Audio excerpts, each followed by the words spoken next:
Hi friends, എല്ലാവർക്കും സുഖമാണല്ലോ? എല്ലാവർക്കും സുഖമെന്ന് വിശ്വസിക്കുന്നു. ഇനി ഞാൻ വന്നിരിക്കുന്നതേ, നമുക്ക് ഇന്നൊരു സ്വീറ്റ് ഉണ്ടാക്കിയാലോ? കുറേ നാളായി സ്വീറ്റ് റെസിപ്പി ഉണ്ടാക്കിയിട്ട് നമുക്ക് റവ വെച്ചിട്ട് എല്ലാവർക്കും ഉണ്ടാക്കാൻ പറ്റുന്ന രീതിയിൽ സിമ്പിളായിട്ടൊരു സ്വീറ്റ് ഉണ്ടാക്കാം. അപ്പോൾ നമുക്കത് എങ്ങനെ ഉണ്ടാക്കുന്നതെന്ന് നോക്കാം. അതിന് മുമ്പായിട്ട് എൻ്റെ കൂട്ടുകാർ ആദ്യമായിട്ടാണ് എൻ്റെ വീഡിയോ ചാനൽ കാണുന്നതെന്നുണ്ടെങ്കിൽ പ്ലീസ് എല്ലാവരും ചാനൽ സബ്സ്ക്രൈബ് ചെയ്യണം കേട്ടോ. സബ്സ്ക്രൈബ് ചെയ്യണം. അതുപോലെ തന്നെ ബെല്ലൈക്കൻ പ്രസ് ചെയ്തിട്ട് ഓൾന്ന് കൊടുത്താലും ഞാൻ ഡെയിലി ഇരുന്ന വീഡിയോ നോട്ടിഫിക്കേഷൻ കിട്ടത്തുള്ളൂ. അപ്പോൾ നമുക്കത് എങ്ങനെ ഉണ്ടാക്കുന്നത്, അതിന് വേണ്ടുന്ന സാധനങ്ങൾ എന്തൊക്കെയാണെന്ന് നോക്കാം. അതിനുവേണ്ടി പാൻ ചൂടാക്കാൻ വെച്ച് ഇതിലേക്ക് ആകുമ്പോൾ 1 ടീസ്പൂൺ നെയ്യ് ഒഴിച്ചു കൊടുക്കാം. നെയ്യ് ഒന്ന് മെൽറ്റാകുമ്പോൾ ഇതിലേക്ക് കുറച്ച് അണ്ടിപ്പരിപ്പും ബദാമും കൂടെ ചെറുതായിട്ട് അരിഞ്ഞത്. ഇനി ഇതൊന്ന് ഫ്രൈ ചെയ്യാം. അതിലപ്പോൾ നന്നായിട്ട് ഫ്രൈ ആയിട്ടുണ്ട്. ഇനി നെയ്യിൽ നിന്ന് ഇതിഞ്ഞ് മാറ്റാം.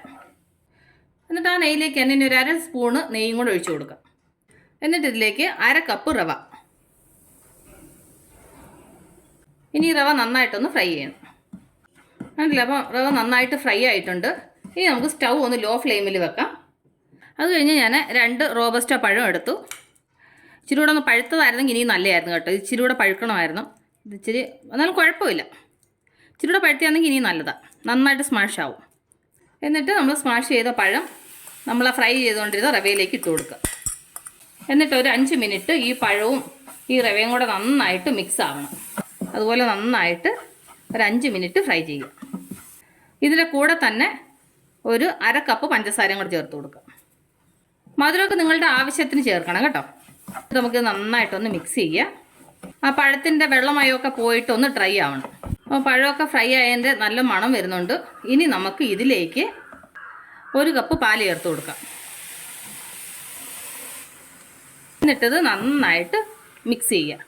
എങ്ങും കട്ടയൊന്നുമില്ലാതെ നന്നായിട്ട് മിക്സ് ചെയ്യണം. ഒരു ലോ ഫ്ലെയിമിൽ ഇത് പാലിനകത്ത് കിടന്ന് ഇത് നന്നായിട്ട് വേവണം. ഇളക്കിക്കൊണ്ടിരിക്കണം കേട്ടോ, കൈയെടുക്കാതെ ഇളക്കണം. കാരണം ഈ റവ ആയതുകൊണ്ട് വേഗം അത് കട്ടിയാവും. അതുകൊണ്ട് കണ്ടല്ലോ, അപ്പോൾ നന്നായിട്ട് ഡ്രൈ ആയിട്ടുണ്ട്. ഇനി നമുക്ക് ഇതിലേക്ക് അന്നേരം നമ്മൾ ഫ്രൈ ചെയ്ത് വെച്ച ബദാമും അണ്ടിപ്പരിപ്പോട് ചേർത്ത് കൊടുക്കാം. അതിൻ്റെ കൂടെ കുറച്ച് നെയ്യും കൂടെ ചേർത്ത് കൊടുക്കാം. ഇനി ഇത് നന്നായിട്ട് മിക്സ് ചെയ്യാം. ഇതിങ്ങനെ പാനിൽ നിന്ന് വിട്ട് വരണം. ഇതാണ് കറക്റ്റ് പരുവം. അപ്പോൾ നമ്മുടെ സ്വീറ്റ് റെഡി ആയിട്ടുണ്ട്. നമുക്ക് സ്റ്റൗ ഓഫ് ചെയ്യാം. അപ്പോൾ എൻ്റെ കൂട്ടുകാർക്ക് ഞാൻ നിങ്ങളുമായിട്ട് ഷെയർ ചെയ്ത ഈ സ്വീറ്റ് റെസിപ്പി നിങ്ങൾക്ക് എല്ലാവർക്കും ഇഷ്ടപ്പെട്ടാണെന്ന് വിശ്വസിക്കുന്നു. നിങ്ങളെല്ലാവരും ട്രൈ ചെയ്യണം കേട്ടോ. നിങ്ങളെല്ലാവരും ട്രൈ ചെയ്യണം. ട്രൈ ചെയ്ത് നിങ്ങൾക്ക് ഇഷ്ടപ്പെട്ടാൽ നിങ്ങളുടെ ഫ്രണ്ട്സിന് ഷെയർ ചെയ്യുക, ലൈക്ക് ചെയ്യുക, വാല്യുബിൾ കമൻറ്റ്സ് ഇടുക.